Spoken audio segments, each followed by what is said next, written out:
ಶ್ರೀರಾಮ್, ಜೈ ಜಗನ್ನಾಥ್, ಜೈ ಸಂಗೊಳ್ಳಿ ರಾಯಣ್ಣ. ಸ್ನೇಹಿತರೆ, ಸ್ವಾಗತ ಸುಸ್ವಾಗತ. ಈ ಕೋಟ್ಲೆ ಮುತ್ತಣ್ಣನ ಸ್ವಾಗತ. ಇವತ್ತಿನ ವಿಷಯ ಇಷ್ಟೇ ಸ್ನೇಹಿತರೆ. ಕೇಂದ್ರ ಸರ್ಕಾರ ಆದೇಶ ಹೊರಡಿಸಿದೆ ಅಂತ ಟಿ ವಿ ಮಾಧ್ಯಮಗಳಲ್ಲಿ ಬರ್ತಾ ಇದೆ.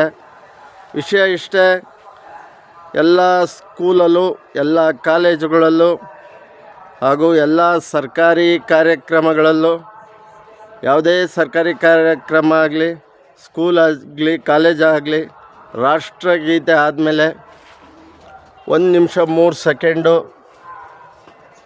ಒಂದೇ ಮಾತರಂ ಗೀತೆ ಹಾಡಬೇಕು ಅಂಥೇಳಿ ಕೇಂದ್ರ ಸರ್ಕಾರ ಘೋಷಣೆ ಮಾಡಿದೆಯಂತೆ. ಮತ್ತು ತುಂಬ ಖುಷಿಯಾಯಿತು ಕೇಳಿ.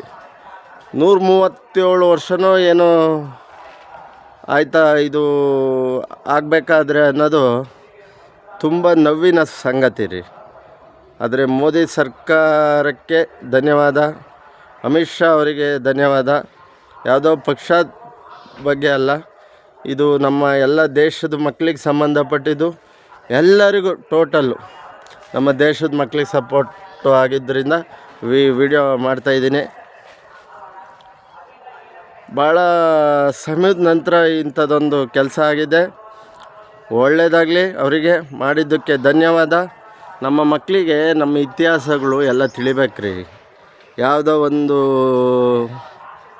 ಇದ್ದು ಮಾಡಿದ್ರೆ ಆಗಲ್ಲ. ಈ ಥರ ಒಂದು ತಂದಿದ್ದು ತುಂಬ ಖುಷಿಯಾಯಿತು. ಅದರಲ್ಲೂ ಎಲ್ಲ ಸರ್ಕಾರಿ ಫಂಕ್ಷನ್ಗಳಿಂದ ಹಿಡಿದು ಎಲ್ಲದರಲ್ಲೂ ಎದ್ದು ನಿಂತು ಗೌರವ ಕೊಡಬೇಕು ಅನ್ನೋದನ್ನ ತಂದಿದ್ದಾರಲ್ಲ, ತುಂಬ ಖುಷಿಯಾಯಿತು.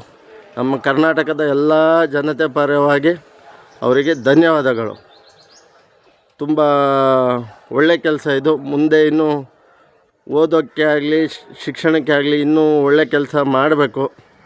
ಇದೊಂದೇ ಮಾಡಿರೋ ಆಗಲ್ಲ, ಇನ್ನೂ ತುಂಬ ಕೆಲಸಗಳಿದ್ದಾವೆ. ಒಳ್ಳೆಯದಾಗಲಿ. ಮತ್ತು ಈ ವಿಚಾರವಾಗಿ ಇದರಲ್ಲಿ ಮಧ್ಯದಲ್ಲೂ ಇನ್ನೊಂದು ವಿಷಯ ತಗೊಂತೀನಿ ಸ್ನೇಹಿತರೆ. ಮೊದಲು ನಮ್ಮ ಅಕ್ರಮ ಬಾಂಗ್ಲಾದೇಶರನ್ನು ನಮ್ಮ ರಾಜ್ಯದಿಂದ, ನಮ್ಮ ದೇಶದಿಂದ ಕಳಿಸ್ಕೊಡ್ಬೇಕು ಸ್ನೇಹಿತರೆ. ಹಳ್ಳಿ ಕಡೆಯಲ್ಲಂತೂ ವಿಪರೀತ ಆಗಿದೆ. ಹಳ್ಳಿ ಕೂಲಿ ಕಾರ್ಮಿಕರಿಗೆ ಕೆಲಸನೇ ಸಿಗ್ದಂಗೆ ಆಗೋಗುತ್ತಾನಪ್ಪ. ಇವರೆಲ್ಲ ಇವ್ರನ್ನೂ ಕರ್ಕೊಬಂದು ಕೆಲಸ ಮಾಡಿಸಿ ನಮ್ಮ ಹಳ್ಳಿ ಕಾರ್ಮಿಕರಿಗೆ ಕೆಲಸ ಸಿಗ್ದಂಗೆ ಆಗುತ್ತೆ. ದಯವಿಟ್ಟು ಇದೊಂದು ಕೆಲಸ ಸರ್ಕಾರ ಬೇಗ ಮಾಡಬೇಕು. ನಮ್ಮ ಎಲ್ಲ ಜನಗಳಿಗೂ ಕೆಲಸ ಸಿಗ್ದಂಗೆ ಆಗುತ್ತೆ. ಒಂದು ಜನ ಅಲ್ಲ, ಆ ಜಾತಿ ಈ ಜಾತಿ ಅಂತಲ್ಲ, ಎಲ್ಲ ವರ್ಗದ ಜನಗಳಿಗೂ ಅಷ್ಟೇ. ಇಷ್ಟು ಹೇಳ್ತಾ ನನ್ನ 2 ಚಿಕ್ಕ ಮಾತುಗಳನ್ನು ಮುಗಿಸ್ತಾ ಇದ್ದೀನಿ. ಎಲ್ಲಾದರೂ ತಪ್ಪಿದ್ದರೆ ಕ್ಷಮಿಸಿ, ಹರಸಿ, ಕಾಪಾಡಿ. ಮತ್ತು ಇನ್ನೊಂದು ವಿಷಯ ಏನಂದರೆ, ಇದು ಸಣ್ಣ ಮಕ್ಕಳಿಗೂ ಮುಟ್ಟಬೇಕು. ಯಾಕೆಂದ್ರೆ ನಮ್ಮ ದೇಶ ಸಂಸ್ಕೃತಿ ಕಾರ್ಯಕ್ರಮ ಉಳಿಯಬೇಕು ಸ್ನೇಹಿತರೆ. ಯಾವುದೋ ಒಂದು ಇಂಗ್ಲೀಷ್ ಕಲ್ಚರ್ ಆಗಬಾರ್ದು. ನಮ್ಮ ದೇಶ, ನಮ್ಮ ನಾಡು ನುಡಿ ಕಲ್ಚರ್ ಆಗಬೇಕು. ಜೈ ಶ್ರೀರಾಮ್, ಜೈ ಜಗನ್ನಾಥ್, ಜೈ ಕರ್ನಾಟಕ.